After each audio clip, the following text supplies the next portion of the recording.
Comfort झोनमध्ये मुळात मी याच्यावर एक सेपरेट व्हिडिओ बनवलेला आहे, तोही आवर्जून बघून घ्या. पण नाही ना, आपल्याला त्या गोष्टी नको आहेत. बाकीच्या बिनाकामाच्या गोष्टी सांगा म्हणून सर, आम्ही बघतो कुठले रील्स, कुठला पिक्चर, कुठली वेबसिरीज, IPL, तिथं वेळच वेळ आहे आम्हाला. पण अशा गोष्टी नाही आहेत. मी परत सांगतो, अर्थनीतीच्या प्लॅटफॉर्ममार्फत मी लिटरली तुम्हाला जागं करण्याचा मागच्या महिन्यांपासून नाही, वर्षांपासून प्रयत्न करतो आहे. हे सुद्धा मी आधी सांगितलेलं आहे, माझं बघून घ्या व्हिडिओ आधीचे तुम्ही, लिटरली कुठले लेक्चर्स. हे जर जागं केलं असेल किंवा लेक्चरमध्ये पण सहजासहजी इझिली तुम्हाला कुठल्याही गोष्टी देत नाही, तुम्ही करा म्हणून काही गोष्टी सांगतो, तुमच्यावर ढकलतो, प्रश्न विचारतो. का?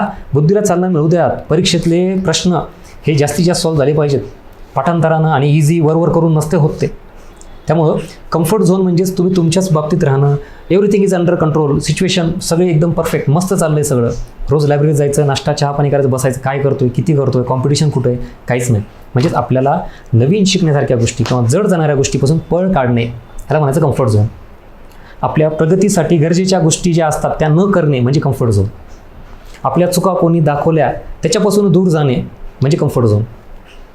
आपल्याच फक्त विचाराचे व्यक्ती, मित्र, मैत्रिणी, जे मी पण माझं दुःख सांगतो ते पण त्याचं दुःख सांगतं, आणि मग असेच दुःख सांगणारेच एकत्र यायचे, गप्पा मारायच्या, दुःख हलकं करायचं. भारी वाटतं, सर आज हलकं वाटायला लागलं ह्यानं, माझं दुःख ऐकलं तरी झालं, गेलं दुसऱ्या दिवशी.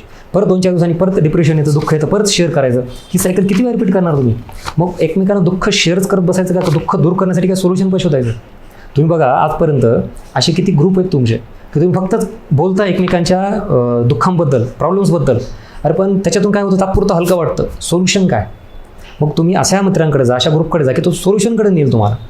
पण ॲक्च्युली तिकडे जायचं नसतं आपल्याला. का? कारण तो तुम्हाला बदल करायला सांगतो, काहीतरी कष्ट करायला सांगतो, काहीतरी बाबा अजून चांगला अभ्यास करायला सांगतो. मग तिथं जायचं नाही. मग कुठं राहायचं आपल्याला? Comfort zone. Comfort zone break करायला शिका.